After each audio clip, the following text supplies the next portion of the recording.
Халкыбызның мәшһүр җырчысы. Татар хатын-кызлары арасында беренче профессиональ композитор Сара Садыйковның тууына 115 ел тулды.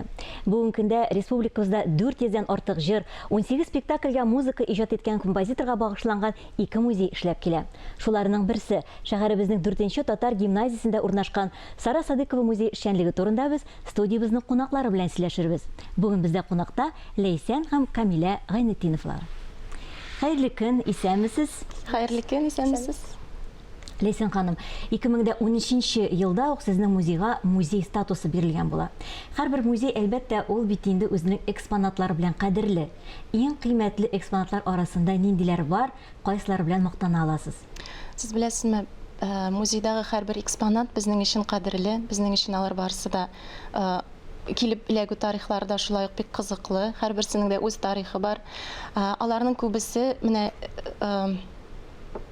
турыдан-туры Сара Садыкованың үзенә барып тоташалар. Чөнки анда аның шәхси киемнәре, шәхси костюмнары урнаштырылган. Бүгенге көндә кемнәр киләләр музейга? Укучылар белән, башка мәктәп, гимназиялар белән элемтәдә торасызмы? Кемнәр экскурсиялар үткәрәләр? Беләсезме, безнең гимназиядә экскурсоводлар булып, безнең укучыларыбыз тора. Ләкин хәзерге вазгыятьтә үзегез беләсез инде, укучылар һәм кунаклар кабул итү бик күп түгел бит инде. Шуңа күрә килгән кунакларның барысында алып кирип экскурсия үткәрәләр укучылар.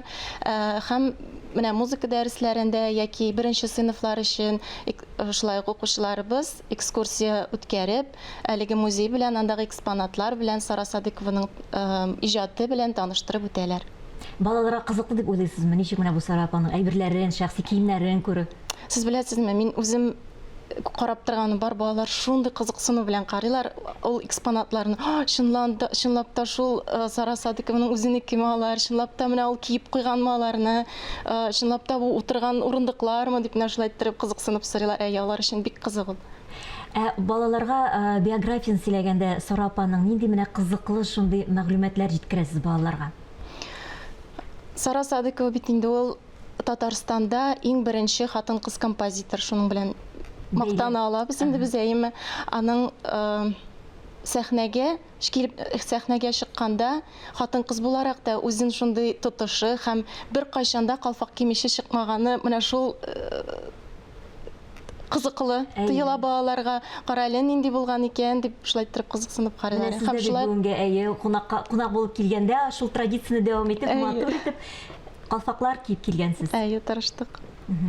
Гимназияның директоры Илхания Абзаловна менә бу музейның барлыкка килү турындагы кызыклы тарихы белән таныштырып киткән. Әйдәгез бергәләп хәзер менә шул видео язманы карап китик әле.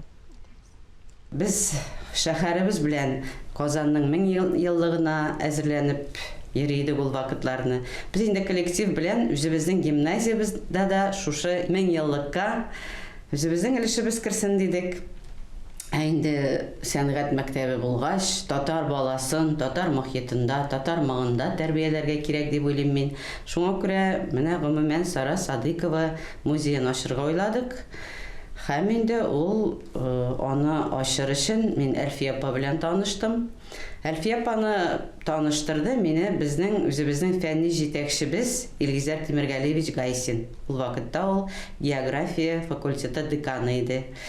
Һәм инде менә шушылай эчәү музей турында уйлый башладык. Әлфия апаның булышлыгы бик зур булды, чөнки ул бөтен архивлардан фотографияларны алып килеп, без аны копиясын ясап, менә шушы музейны шушы фотографиялардан башладык. Аннан соң инде ул өйдәге әйберләрен алып килә башлады. Һәм кечкенә генә бүлмә таптык. Һәм 2005 елда безнең инде музейыбыз әзер иде. Камилә, менә син Калфаклы сандугач дигән бәйге фестивальдә катнашып, беренче урынга лаек булгансың. Менә шул турыда сөйләп кит әле. Көндәшләрең кем булды? Ничә кеше катнашты? Нинди җырлар башкардың? Бу елда фестиваль, Сара Садыкова фестивале дистанцион форматта үтте. Шуңа күрә мин белмим, Көндәшләреңне күрә алмадың дип әйтмәкче буласың инде. Әйе. Нинди җыр башкардың? Мин Сара Садыкованың Казан кичләре җырладым. Бәлки бүгенге иртәдә, бүгенге көндә дә тамашачыларыбызга башкарып күрсәтерсең, берәр куплет булса гына. Ярар. Әйдә, рәхим ит. Киләле иделенең җиле, юлларга чәчәкләр сибәле. Ак булып, саф булып истә калсын Казанның кадерле кичләре.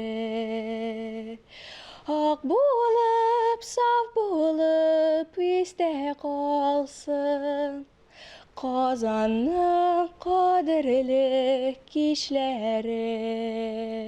Сара апаның ең яратып башкарыла торган җырларының берсе булды бу. Катнашучылар саны күпме иде? Гомумән алганда 2 елга бер тапкыр үткәрелә бугай бу фестиваль-конкурс, ялгышмасам, катнашучылар күп буламы?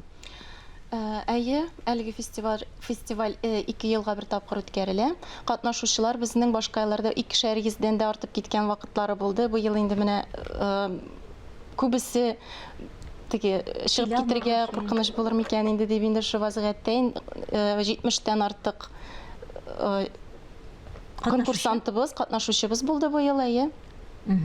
Жюри әгъзалары кем була гадәттә? Жюри әгъзалары безнең елда үзгәреп тора дип әйтмәс идем, кайберләр үзгәрәләр дә инде. Кирам Абысатиев, Ната Бутәсим килә, Лидия Әхмәтова, менә бу ел инде Филүс Кахиров, Азат Фазлыев, Салават Минниханов килде инде менә бу ел.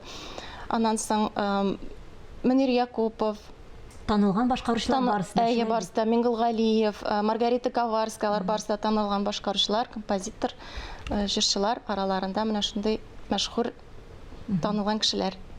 Менә Әлфия апа дип әйтеп киттек. Әлфия апа күп көч керткән менә бу музейны булдыру өчен, торгызу өчен. Аның белән дә элемтә тотасың бүгенге көндә? Әйе, Әлфия апа безнең һәрбер бәйрәмдә ул көтеп алынган кунак, без аны яратып каршы алып, шулай итеп гел элемтәдә торабыз. Менә әйтеп киткәнебезчә, бүгенге көндә республикабызда 2 музей эшләп килә. Сара Садыкованың берсе аның Апас районының Тутай авылында булса, икенчесе сездә. Музей белән хезмәттәшлек итәсезме? Әйе, әлбәттә, Әлфия апа аша да үзебез дә музейлар белән элемтәдә торырга тырышабыз. Бездән ел сайын дисәң дә була инде кунаклар кайта әлеге музейга да. Аларны да безгә чакырабыз шулай. Әле ялгышмасам, Әлфия ханым баштан үзе дә җитәкчелек иткән бугай сезнең музейда. Әйе, бик күп еллар Әлфия апа үзе җитәкчелек итте, аннан соң инде менә аннан соң инде тапшырды сезгә. Тапшырды. Ләйсән ханым, менә бу Сара Садыкованың исемен мәңгеләштерүдә менә сезнең музейыгыз нинди роль уйный икән? Шул турыда сез үзегезгә ничектер анализ ясаганыгыз бармы? Кыйммәтлелеге турында уйлаганыгыз бармы? Әлбәттә, музейлар бит инде ул тәрбия учагы. Шулай бит инде, шулай санала. Ул татар мөхите хөкем сөрә анда. Менә килеп керү белән анда ниндидер шундый мәшһүр кеше яшәгәнлеге, кешенең әйберләре урнаштырылганлыгы күренеп тора. Монда татар балалары гына түгел, башка милләт вәкилләре дә безнең Сара апа Садыкова иҗаты белән танышалар, аның әйберләре белән танышалар. Әйе. Сез бик тә изге эш башкарасыз. Сезгә барти уңышлар гына теләп каласы килә. Камиләгә инде яңадан-яңа үрләр яуларга теләп калабыз. Әле алдагы тапшыруларга башка конкурс фестивальләрдә катнашып, лауреат исемнәрен яулап, безгә кунак булып көтәбез сине, Камилә, уңышлар телибез. Бик зур рәхмәт сезгә. Бүгенге көнегезне килеп безнең белән башлаганыгыз өчен. Исән-имин булыгыз. Сезгә бик зур рәхмәт. Сау булыгыз.